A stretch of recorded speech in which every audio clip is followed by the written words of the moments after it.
देश में मौसमी गर्मी के साथ साथ लोकसभा चुनाव की सरगर्मी भी तेज हो गई है। नेताओं की जुबानी जंग भी तेज हो चुकी है। नेताओं के विवादित बयानों से लेकर नारे तक अब चुनावी माहौल में मुद्दा बनने लगे हैं। ऐसे में अगर हम बात करें सत्ताधारी बीजेपी की, तो बीजेपी विपक्षी दलों के हर बयान को मुद्दा बनाने में माहिर है। बीजेपी विरोधी दलों के बयानों को कुछ इस कदर मुद्दा बनाती है कि विरोधी दल के नेता खुद इसमें घिरते नजर आते हैं। अगर हम 2014 में चाय वाला बयान की बात करें, चाहे 2019 में चौकीदार चौरे के बयान की बात करें, या फिर हाल ही में 2024 में मोदी का परिवार नहीं है, इन बयानों की बात करें, तो बीजेपी ने इन बयानों को इस कदर चुनाव का मुद्दा बनाकर कैंपेन किया कि उसके लिए सत्ता की राह आसान हो गई। अब हम ताज़े मुद्दे की बात करते हैं। ताज़ा मामला है सैम पित्रोदा के बयान को लेकर, जो अमेरिका के विरासत टैक्स को लेकर दिया गया है। लेकिन क्या वजह है कि अमेरिका के विरासत टैक्स के बयान पर हिंदुस्तान के चुनाव में बवाल मचा है? चलिए हम समझने की कोशिश करते हैं। हमारे साथ दोनों ही पार्टी के प्रवक्ता मौजूद हैं। हमारे साथ बीजेपी के प्रवक्ता मौजूद हैं शिवम शुक्ला, साथ ही हमारे साथ कांग्रेस के प्रवक्ता मौजूद हैं रवि परमार। शिवम जी, आपसे जानना चाहेंगे, बयान ओवरसीज कांग्रेस के अध्यक्ष का है, अमेरिका के विरासत टैक्स पर है, तो हिंदुस्तान में क्यों इतना बवाल हो रहा है? देखिए, जो सबसे महत्वपूर्ण चीज़ है यह समझने की आवश्यकता है, सैम पित्रोदा जी सिर्फ एक कांग्रेस नेता नहीं है, वो राहुल गांधी के वैचारिक संरक्षक हैं, उनके राजनीति में गुरु हैं। तो जो मानसिकता आज राहुल गांधी पूरे देश में लेकर के आगे बढ़ रहे हैं, जिस प्रकार से पूरे समाज को विभाजनकारी ताकतों के साथ मिल करके बांटने का लगातार प्रयत्न राहुल गांधी कर रहे हैं, तो सैम पित्रोदा कहीं ना कहीं उसके एक जनक के रूप में देखे जा सकते हैं। सैम पित्रोदा जी ने बहुत ही स्पष्ट शब्दों में कहा कि अमेरिका में इनहेरिटेंस टैक्स लगता है, जिसमें जब संपत्ति का एक पीढ़ी से दूसरी पीढ़ी के बीच स्थानांतरण होता है तो उस दौरान लगभग 55% संपत्ति को सीज कर लिया जाता है और उसको बांटा जाता है। तो अब इसको अगर आप कांग्रेस के मैनिफेस्टो से जोड़ करके देखिए और सैम पित्रोदा जी के बयान को देखिए, या फिर मनमोहन सिंह जी के उस संदर्भों में 2006 में दिए गए बयान को देखिए, तो आपको एक चीज़ समझ में आएगी कि कांग्रेस पार्टी के जो मूल में है वह अल्पसंख्यक तुष्टीकरण की राजनीति है। आज कांग्रेस ने अपने इरादे एकदम स्पष्ट कर दिए हैं कि अगर वह कभी हुकूमत में आए तो इस देश के आम नागरिकों के द्वारा, इस देश के गरीब मजदूरों के द्वारा अपने पुरुषार्थ और अपने पराक्रम के बल पर जो भी अपने कठिन समय के लिए संपत्ति का अर्जन किया गया है, उसको कांग्रेस पार्टी लूट करके गरीबों के बीच न बांटते हुए उसको कहीं ना कहीं अल्पसंख्यक वर्गों के तुष्टीकरण के लिए बांटने का काम करेगी। तो स्वाभाविक तौर पर बिल्कुल। चलिए बताइए रवि जी, आप क्या कहेंगे? ये जो बात बीजेपी कह रही है, जो आरोप लगा रही है, लगातार 2006 तक का बयान, राहुल गांधी के वैचारिक गुरु, तमाम सारी बातें बीजेपी कह रही है, कांग्रेस क्या कहेगी? देखिए, बीजेपी तो कुछ भी कह सकती है, लेकिन जिस बीजेपी ने पूरे देश में, मोदी सरकार ने देश की रेलवे, एयरलाइंस, इन सबको बेचने का काम किया है, उनसे हम क्या उम्मीद करेंगे? वो सिर्फ किसी भी मुद्दे को लेकर चुनाव लड़ना चाहते हैं, क्योंकि उनने जनता के बीच में कुछ किया नहीं है। उन्होंने, आप देखिए, पूरी तरह से रोजगार ख़त्म कर दिया। जहां रोजगार मिलता था वहां रोजगार ख़त्म होने की स्थिति में, जहां मोदी 2014 में चुनाव के पहले कहते थे कि मैं 2 करोड़ युवाओं को हर साल रोजगार दूंगा, लेकिन उन्हें रोजगार दिया नहीं, जबकि युवाओं से उन्हें रोजगार छीन लिया। तो अब उनके पास चुनाव लड़ने के लिए कोई मुद्दे बचे नहीं है, इसलिए वो नए नए मुद्दे खोजते रहते हैं कि कोई कुछ बोले और उसी पे वो लेकिन सफाई तो कांग्रेस देती रह जाती है। नहीं, देखिए, बात सफाई की नहीं है, यहाँ बात है कि आप मुख्य मुद्दों पर चुनाव लड़ो ना। आज महंगाई है, बेरोजगारी है और किसान लगातार आत्महत्या कर रहे हैं। इन मुद्दों का क्या हुआ? जब आप 2014 में चुनाव में आए थे, आप सत्ता पाने के लिए, जब आपने इन मुद्दों पर चर्चा की थी, तो आज इन मुद्दों पर आप क्यों नहीं चर्चा करते? इन मुद्दों पे आप क्यों बात नहीं करते कि आपने इन मुद्दों में क्या किया? आप इन मुद्दों पे चुनाव क्यों नहीं हो रहा है? आज सिर्फ चुनाव हो रहा है राम मंदिर के नाम पर, आज सिर्फ चुनाव हो रहा है 370 पर। तो आज जो देश के मुख्य मुद्दे हैं, जो जनता से जुड़े हुए हैं, लगातार जनता परेशान है पूरी तरह से देश में, और युवा परेशान है, लगातार रोजगार के लिए भटक रहा है पूरी तरह से युवा। शिवम जी क्या कहेंगे? असली मुद्दों पे तो चुनाव ही नहीं लड़ते हैं, किसी भी एक बयान को बिल्कुल उसको खींच के उसकी बाल की खाल निकालना शुरू कर देते हैं, जो असली मुद्दा नहीं होता है। देखिए, हम तो असली मुद्दों को जनता के बीच लेकर के गए हैं। 10 वर्षों का रिपोर्ट कार्ड हमने रखा है, 18 करोड़ से ज़्यादा लोग गरीबी रेखा से बाहर आए, इत्यादि इत्यादि चीज़ें हुई हैं। नल जल योजना हो, आवास योजना हो, आयुष्मान भारत योजना हो, इन तमाम चीज़ों को जो डिलीवरेबल पैरामीटर्स थे, हमने जनता के बीच उनको स्पष्टता के साथ रखा है। उसके पश्चात कई सारे ऐसे राष्ट्रीय महत्व के विषय थे, चाहे 370 की बात हो, राम मंदिर का विषय हो, या फिर जो अनुच्छेद 370 के साथ ही साथ मुस्लिम महिलाओं तो ऑब्जेक्शन है कि भाई राम मंदिर की बात क्यों करते हैं? मंदिर था, बनना था, कोर्ट ने ऑर्डर किया, बन गया। देखिए, उसकी वजह से देश का सांप्रदायिक सद्भाव कितने लंबे वर्षों तक खराब रहा था। कभी भी राम मंदिर को लेकर के, यहाँ तक कि कोर्ट भी जब निर्णय देने की स्थिति में आते थे तो देश में दंगों का वातावरण बन जाता था। तो आज भारतीय जनता पार्टी ने स्थापित करके दिखा दिया है कि इस देश में राम का मंदिर सिर्फ राम राज्य की अवधारणा को साकार करते हुए ही बनाया जा सकता है। आज देखिए, जब ये मंदिर बताइए कि ये सैम पित्रोदा के बयान को लेकर बीजेपी इतना क्यों परेशान हो रही है? देखिए, अगर यह बहुत ही विचलित करने वाला बयान है, अगर इस देश के संसाधनों पर पहला हक मुसलमानों का समझा जाएगा, अल्पसंख्यक आबादी का समझा जाएगा, जो वर्ग आज मेहनत कर रहा है, तो उसके साथ तो यह एक आघात के समान है। सैम पित्रोदा जिस मानसिकता और प्रेरणा से ग्रसित हैं, वही राहुल गांधी पूरे देश में जाति जनगणना के नाम पर करने का प्रयास कर रहे हैं। वही राहुल गांधी अपने वचन पत्र में जब कहते हैं कि हम माइनॉरिटी इंस्टीट्यूशंस को, अल्पसंख्यक वर्ग के बच्चों को विशेष प्रकार से एक छात्रवृत्ति प्रदान करेंगे, जब राहुल गांधी जी कहते हैं कि उनके पर्सनल लॉज का संरक्षण करेंगे, तो एक जो अल्पसंख्यक तुष्टीकरण की राजनीति का बहुत ही विभत्स रूप है जो हम आज देख रहे हैं। और स्वाभाविक तौर पर देश की जनता इन बयानों से डरी सहमी हुई है कि अगर इस प्रकार की मानसिकता वाले लोग सत्ता में आ गए तो शायद इस देश का जो जन सरोकार है उसको बुरी तरीके से पीछे छोड़ते हुए एक तुष्टीकरण की राजनीति को आगे बढ़ाया जाएगा। क्या कहेंगे रवि जी, क्या सचमुच अगर कांग्रेस सरकार में आएगी तो जिस तरह से बीजेपी डर रही है या डरा रही है, तो सच में विरासत टैक्स लगेगा?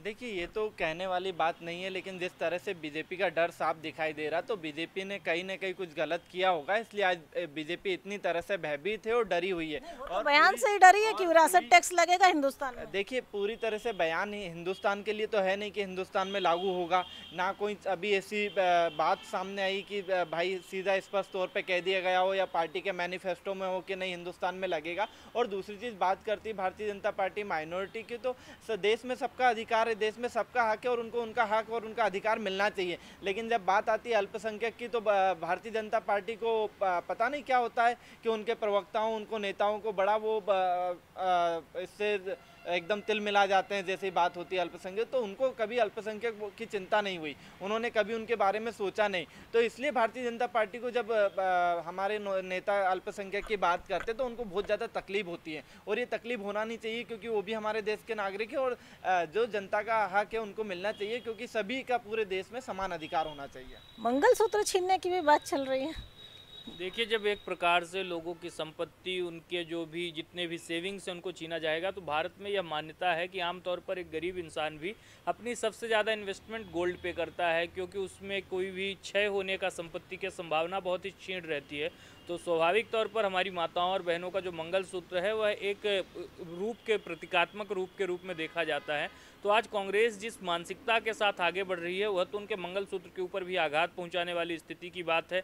जिस प्रकार से शाहबानों के प्रकरण में मुस्लिम महिलाओं की अस्मिता के साथ खिलवाड़ किया था, एक बार फिर से कांग्रेस उन्हीं कट्टरपंथियों को संतुष्ट करने के लिए इस देश में इस प्रकार से इनहेरिटेंस टैक्स और तमाम चीज़ों की बात कर रही है, जबकि देश के जनमानस जो है वो पूरी तरीके से मन बना चुका है कि ऐसे लोगों को, ऐसे विधर्मी लोगों को कभी सत्ता में नहीं आने देना है, जो हमारे देश की अखंडता, संप्रभुता और इस प्रकार की जो हमारे संविधान में भावनाएं हैं उनको समाप्त करने का प्रयास करें। कट्टरपंथियों को संतुष्ट करने की बात, कट्टरपंथियों की बात नहीं है। जब मणिपुर में आपने स्थिति देखी, मणिपुर में महिलाओं के साथ अभद्रता हुई, महिलाओं के साथ बुरा बर्ताव हुआ, पूरा तरह से मणिपुर जल रहा था, लेकिन ना देश के प्रधानमंत्री ने मणिपुर पे बात करी, ना देश के गृह मंत्री ने मणिपुर पे बात करी, ना कोई भाजपा नेता ने वहां पर मणिपुर में जाके स्थिति देखी, ना ही मणिपुर की घटना को गंभीर। बात तो अभी ये हो रही है कट्टरपंथियों के संतुष्टिकरण की। नहीं, देखिए ऐसा कोई वो नहीं है वैचारिक, और बात की जाए तो सारी चीज़ें हम देख के समझ के, और कोई भी निर्णय एक सदन में होता है तो बिना निर्णय पे चर्चा तो कोई निर्णय हो नहीं जाएगा।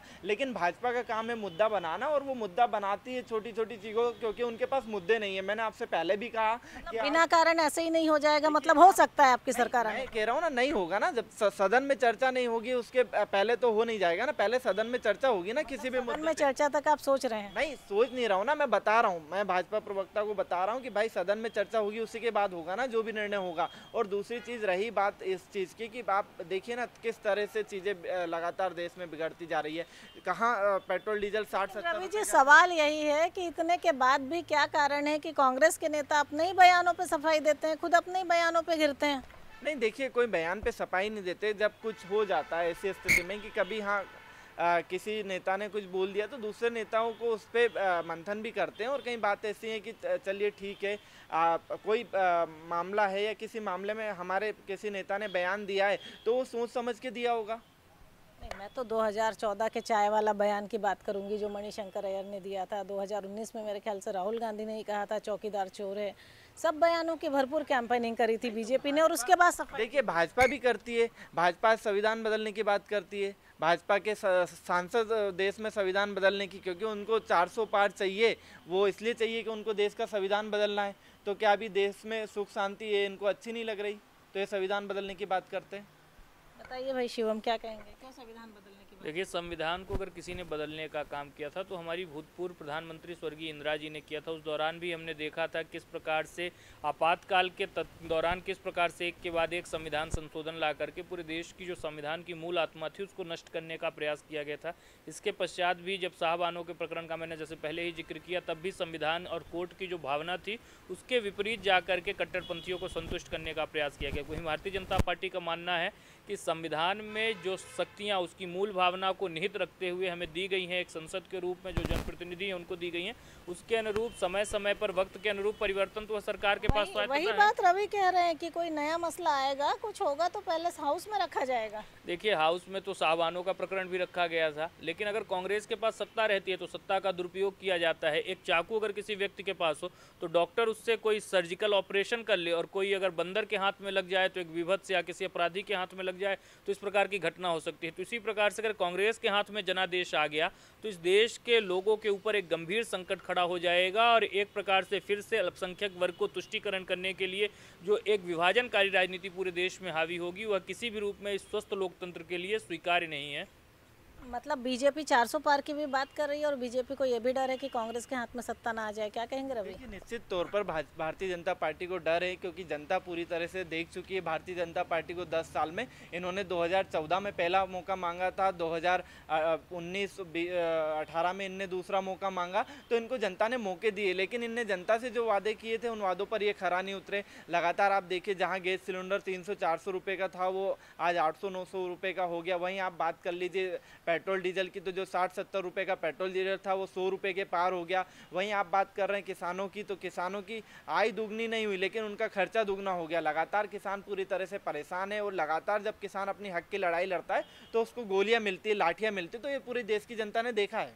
चलिए, अब आखिरी सवाल, सैम पित्रोदा के बयान को लेकर क्या कहेगी बीजेपी? लगातार इसी तरह मुद्दा बनेगा? शॉर्ट में बताइए। देखिए, स्वाभाविक तौर पर जितने भी इस प्रकार के विषय हैं, अगर हम चुनाव के रण में हैं तो हर उस विषय पर चर्चा होगी जो कांग्रेस के मन में अंतर्निहित है। हम तो स्पष्टता के साथ अपना रख रहे हैं कि हम किसी भी वर्ग का तुष्टीकरण नहीं करेंगे, सबका कल्याण करेंगे। यह भी अपने घोषणा पत्र में इस विषय को रख सकते थे, लेकिन उन्होंने जिस प्रकार से विशेष तौर पर अपने घोषणा पत्र में अल्पसंख्यक वर्ग को स्थान दिया है वह दिखाता है कि इनकी मानसिकता अल्पसंख्यक राग को अलापने वाली है। इनकी मानसिकता वही है जो एक प्रकार से इस देश को बांटने वाली रही है। आखिरी कमेंट आप। देखिए, जो हमारा मैनिफेस्टो में है वो हमने इसलिए दिया है क्योंकि अल्पसंख्यकों का कहीं ना कहीं भारतीय जनता पार्टी ने हनन किया है, और कहीं ना कहीं भारतीय जनता पार्टी ने, आपने देखा है पूरे देश में जिस तरह से अल्पसंख्यकों के साथ भारतीय जनता पार्टी का एक अलग रवैया रहा है पूरे तरह से। इसलिए हमने हमारे मैनिफेस्टो में दिया है कि हम सबको समान अधिकार देंगे, वो भी देश के नागरिक हैं, और सबको एक समान अधिकार मिलेगा। बात 2014 की करें, 2019 की करें या 2024 की करें, कांग्रेस नेताओं की तरफ से हर लोकसभा चुनाव में कुछ ऐसे बयान आते हैं जो बीजेपी की बम्पर जीत का सबब बन जाते हैं। अब ऐसे में सवाल ये उठता है कि छोटे दलों पर बीजेपी की टीम भी होने का आरोप लगाने वाली कांग्रेस अपने नेताओं के लिए क्या कहेगी?